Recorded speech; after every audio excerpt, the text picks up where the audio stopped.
What we're looking at here is a set of tank tracks made from some wooden discs and old bicycle inner tube as part of the manufacturing classes here at Dryden High School.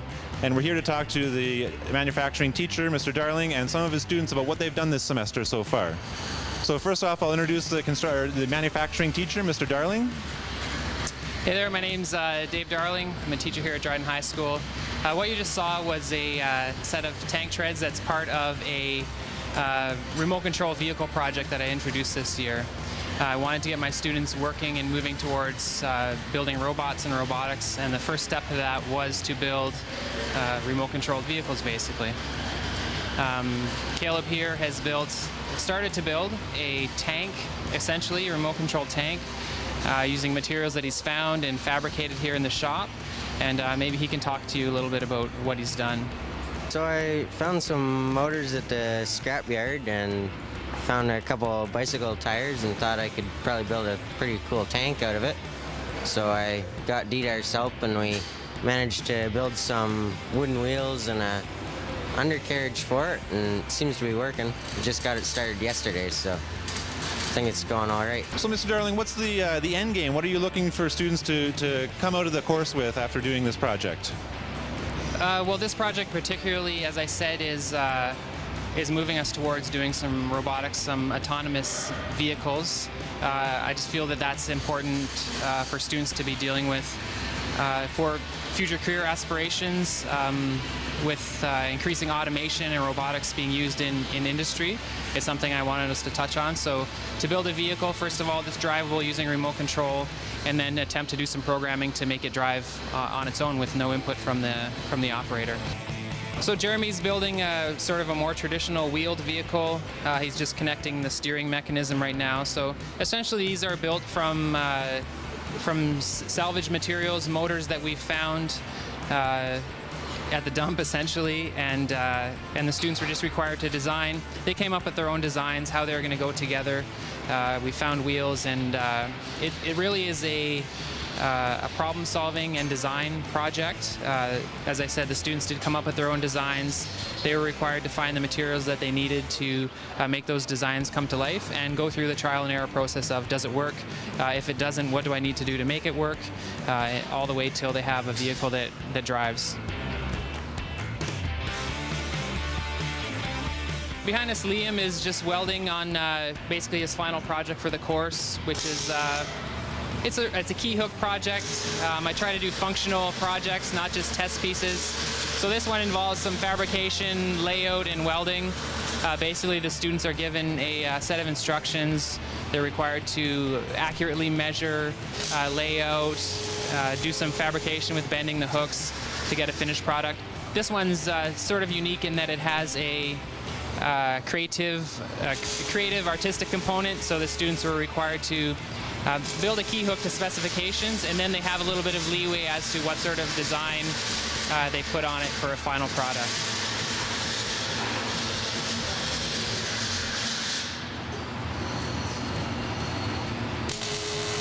All right, Mr. Darling. Well, thank you for sharing some of your students' work with us here today. And we're just going to move across the room over to the construction shop and have a look at what something special that Mr. Cran is cooking up over there. Well, we're over here in the wood shop today. Welcome back. And I'm here with Mr. Cran, who has another exciting project going on over here. Could you tell us what it's all about and what it is even, please?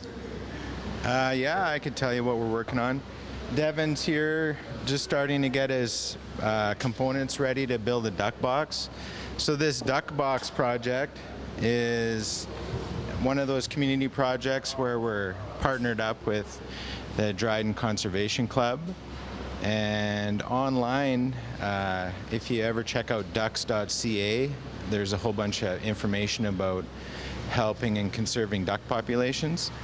So what we're doing is building some duck boxes for the Conservation Club through Ducks Unlimited Canada, and we're going to put them out there. So they paid for the material, and then our students are putting these boxes together as a project. So this is what a completed one looks like. I can show you just inside what the plan is for them to fly in this hole, believe it or not, a full-size duck will come in full speed and come inside. And it's basically figuring that he figures it's a rotted out tree, or she, and they can hatch in here. And you can see there's drainage holes in the bottom in case strong rains come. And this is what the panel looks like on the front, that they're going to come out this ovalized hole. And the small ducklings can climb up this ladder. They have a little wee claw in their foot, and they can get up and jump out when they're ready to go. And then they're into the water. So what happens with these is, once they're ready, people will take it on. And if you're interested in doing it, you can contact the Dryden District Conservation Club. And our partnerships with Kurt Schmidt, Jason Stevenson, and Drew Myers, we were talking about it because we're all, fans of ducks. And we're going to put these out and hopefully have more ducks in the area. So it's a pretty fun project. Local cedar from Rugby Lake Cedar Works, and the students take pride in building them. And it's another one of those skills that you'll have with you for a long time. And of course, hopefully seeing the fruits of their labor with a increased duck population in the area.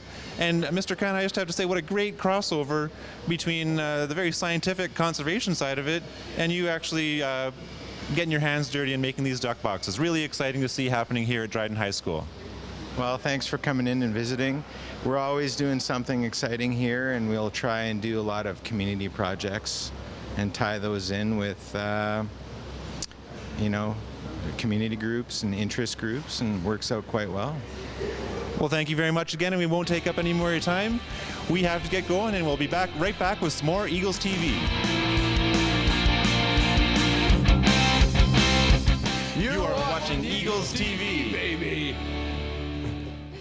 Hi, we're here with captains of the winter sports teams here at DHS, and we're just going to have a little roundtable about how exactly things are going in the sporting world here at DHS and what we're looking forward to over the next month as all these seasons wrap up. So we'll start with Justice and Emily.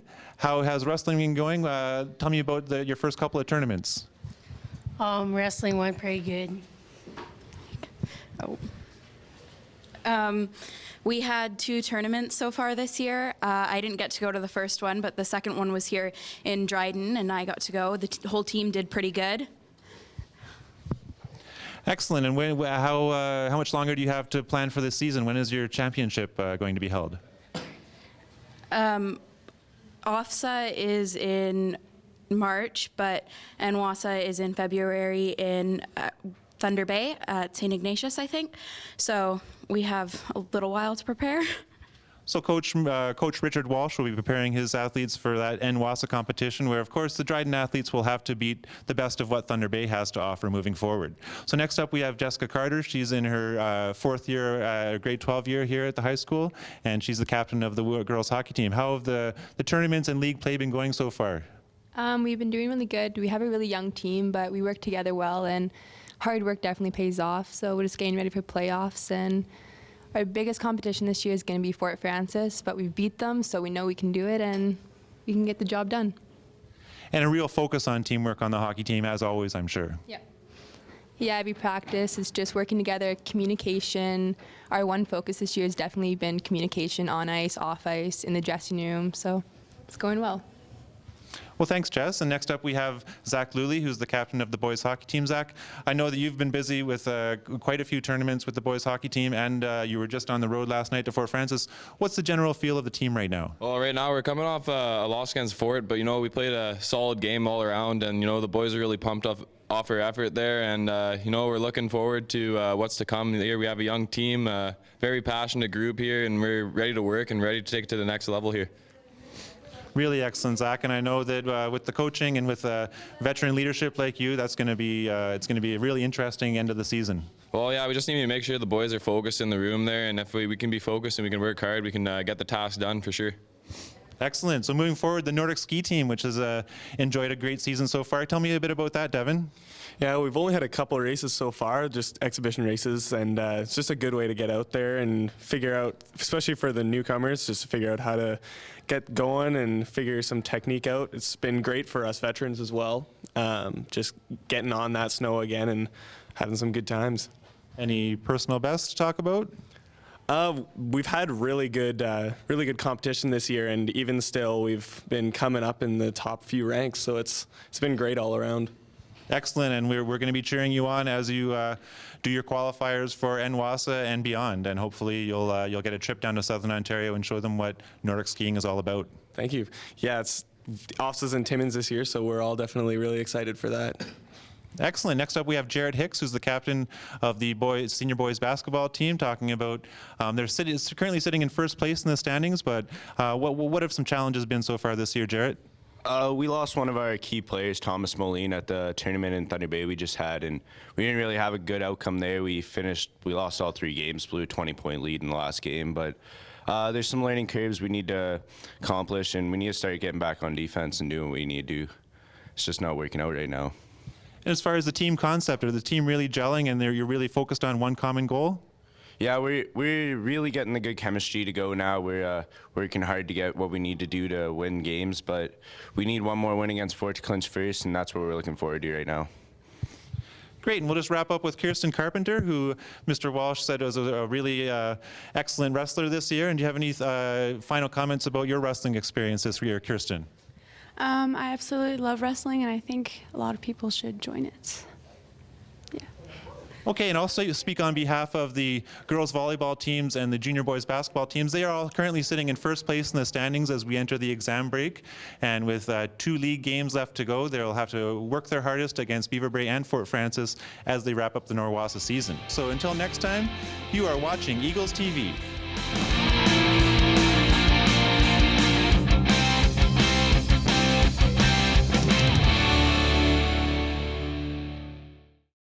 Okay, we're back. We're here in the computer technology lab here at Dryden High School with instructor Mr. Surgis and 3 of his students who have created a little program here. We're just going to talk to Mr. Surgis to begin with about what the goal was here.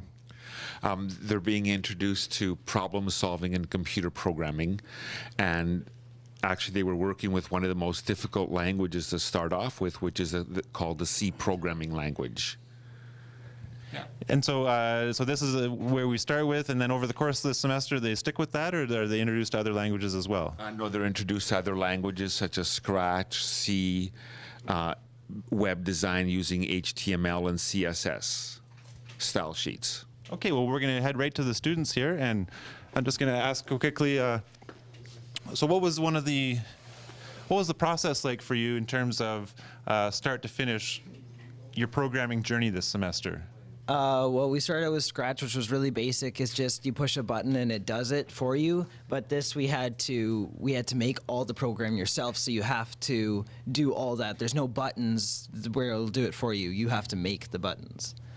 Okay, and what do you see as a next step with this? Do you see yourself moving on with this next semester and into next year and further than that? Well, this is really interesting because it just kind of teaches the very basic of the programming language, and we've actually moved on to, we made a few websites over there, and they're pretty cool, so that's just one of the uses I can see for it. And I'd be interested to try this again, maybe next semester or even next year. And maybe we'll just ask, what was your expectation coming into this, and did you have any background in programming before you took this computer course? Well, I did not. I hadn't programmed before. I had played on computers a lot because I liked working with computers, but that was about it. Okay, well, a great way to introduce students to programming here at Dryden High School, and we're going to be heading over to the library to talk to Mihaela Lutschaft and see what she's doing here in the month of January. More Eagles TV coming up.